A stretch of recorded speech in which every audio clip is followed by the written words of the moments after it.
안녕하세요. 출스트커TV의 김선수 별사입니다. 오늘은 디스코사의 수율 개선을 위한 레이저 소잉 관련된 주제로 이야기를 해보겠습니다. 그래서 삼성전자에서 얼마 전에 레이저 소잉을 적극적으로 이제 도입하는 걸 검토하겠다, 이런 식의 기사가 나온 게 있어요. 그 이유가 수율을 개선하기 위해서 그렇다라는 건데요. 기존의 기계식 방식으로 이제 톱날 형태로 웨이퍼를 잘라냈던 거에서 레이저 방식으로 웨이퍼를 잘라내겠다라는 식으로 이제 이야기를 하고 있는 겁니다.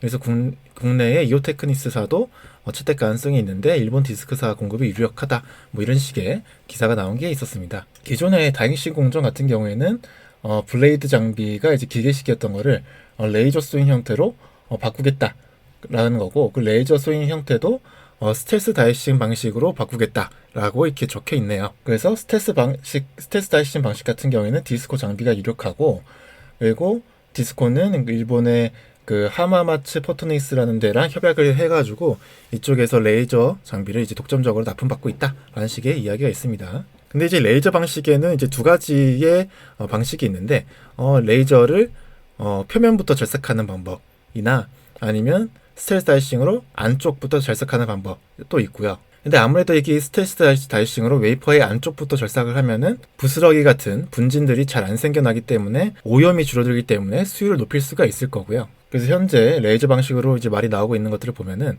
레이저 그루빙으로 이렇게 잘라낸 다음에 가운데를 이제 메카니컬 소잉으로 잘라낸다, 기계적 소잉으로 잘라낸다 라는 이야기가 있고, 이것들을 보면은 블레이드만 그냥 일반적인 기계식으로만 활용했던 거에 비해서 레이저를 통해서 홈을 만들고 그 다음에 메카니컬 소잉 하는 거가 크랙이나 치핑, 가공 문제들을 개선할 수 있다라는 이야기가 있어서 이런 방식도 고려가 되는 것 같고요. 그래서 여기 보면은 양옆을 레이저로 그루빙 잘라낸 다음에 홈을 판 거죠.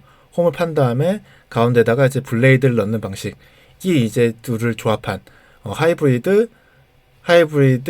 다이싱 방식이라고 하더라고요. 레이저 그루빙과 메카니컬 소잉을 합친 이런 것들이 있고, 그다음에 이제 스텔스 다이싱 같은 경우에는 요 웨이퍼의 안쪽 부분에 이제 레이저를 가해서 안쪽 부분부터 잘라내는 그런 방식이 이제 스텔스 다이싱이다. 그래서 안쪽에 이렇게 크랙을 낸 다음에 테이프를 양방향으로 이렇게 익스팬드, 확장시켜서 가운데에 있는 웨이퍼가 아까 그 스텔스 다이싱이 크랙이 난 부분이 이제 딱 떨어지게끔 만든다라는 거죠. 그래서 이렇게 하면은 그 분진, 부스러기 이런 것들이 최소화될 수 있기 때문에 수율을 높일 수 있다, 이런 얘기를 하고 있는 겁니다. 특히나 이제 HBM이 가장 큰 화두가 될 텐데, HBM 같은 경우에는 이제 HBM D램 다이를 이렇게 위로 쌓아 올리는 거잖아요. 그때 뭐 지금은 이렇게 범프를 활용해서 둘 사이를 연결하고 있지만 하이브리드 본딩이 이제 도입된다는 얘기가 나오니까, 하이브리드 본딩이 도입이 되면은 이렇게 카파 투 카파 본딩으로 메탈끼리 이렇게 본딩을 시켜야 되는 그런 이슈가 나오는데, 이게 이제 여기서 가장 중요한 게 하이브리드 본딩 같은 경우에는 정렬하는 것도 되게 중요하지만 청결 문제가 되게 중요하다고 합니다. 그래서 하이브리드 본딩 관련된 기사를 이렇게 보면은 여기서 이런 얘기가 나와요. 다이투 웨이퍼 같은 경우에는 웨이퍼 표면이 정말 깨끗하고 입자가 전혀 없으며 유기적으로 오염되지 않는 것이 중요하다. 이물질이 있으면은 웨이퍼 간 수율에 영향을 미칠 것이다 라는 이야기가 나오기 때문에, 그 웨이퍼를 잘라낼 때의 수율, 그러니까 웨이퍼를 잘라낼 때 부스러기 같은 것들이 생기지 않게끔 하는 게 굉장히 중요한 이슈라는 거를 우리가 이걸 통해서 알 수 있을 거고요. 그래서 진공 챔버에서 스텔스 다이싱과 같은 공정이 이제 깨끗한 공정이다, 그래서 이걸 사용하는 게 좋지만 비용이 높다, 이런 식으로 이야기를 하고 있습니다. 그래서 하이브리드 본딩 같은 경우에는 청결도를 높이기 위해서 이런 공정이 신중하게 이제 검토가 되어야 된다라고 이야기를 하고 있네요. 그래서 디스코사에서 나온 특허들을 이제 보면은 22년도 10월에 공개된 거고 아직 등록이 되지는 않은 특허인데요. 간단하게 그 부스러기를 어떻게 해결하는지에 대한 특허 내용이 있어서 간단하게 이제 소개해 드리면은, 이제 기판을 처리하는 방법과 관련된 특허예요. 그래서 보면은 기판을 처리할 때, 그러니까 기판을 처리한다는 건 여기서는 절단, 소잉한다는 거죠. 소잉할 때 기판에 분할된 기판의 품질에 영향을 미칠 수 있는 결함이 발생할 수 있다. 그 결함 중 하나가 부스러기 같은 것들인데, 부스러기도 있고 버도 있고 치핀 형상도 있고 이런 것들이 있거든요. 이런 여러 가지 결함 중에 이제 부스러기가 일어나는 현상 같은 경우에는 그 보호 필름을 기판에다가 붙여놓고 그 보호 필름을 뗄 때에 그런 부스러기들이 같이 제거되게끔 함으로써 기판의 치핑 또는 부스러기 같은 임의의 미립자가 제거될 수 있도록 하겠다라는 식으로 언급을 하고 있습니다. 그래서 웨이퍼가 이렇게 있으면은 웨이퍼가 이제 2번이거든요. 웨이퍼가 여기 있고 밑에 이렇게 받침대가 있으면 이 16번과 같은 보호 필름을 이렇게 붙이겠다는 거예요.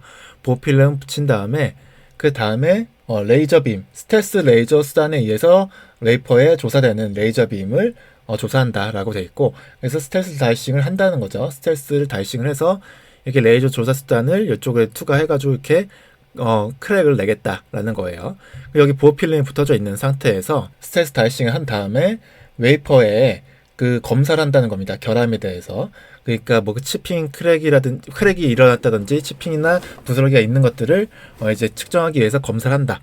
그래서 이렇게 먼저 보호 필름을 이렇게 떼낸 다음에 그 검사 수단에 의해서 이쪽 면을 검사해서 이상이 없는지를 딱 보겠다라는 식의 특허가 있는 겁니다. 그래서 분리된 웨이퍼의 일면으로부터 보호 필름을 제거함으로써 절단 과정 중에 웨이퍼로부터 분리되었지만 웨이퍼 존재로 인해 잔류하고 있던 부스러기와 같은 미립자가 제거될 수가 있다. 그래서 보호 필름이 이렇게 중요한 역할을 할 수가 있다 라는 식의 언급을 이렇게 하고 있네요. 그래서 디스코사의 특허를 보면은 그 보호 필름 부착하는 단계, 보호 필름 부착하고 기판 처리하는 단계, 그다음에 검사를 한 단계, 검사를 하고 그다음에 그 보호 필름 제거하는 단계 등으로 이루어져 있는 특허 청구항이 있음을 이제 볼 수가 있습니다. 그래서 오늘은 간단하게 그 디스코사에서 개발하고 있는 레이저 소잉에 대해서 특허가 나온 게 있어서 소개해 드렸고요. 되게 엄청 많은 특허들을 갖고 있어요. 디스코사는 큰 기업이다 보니까.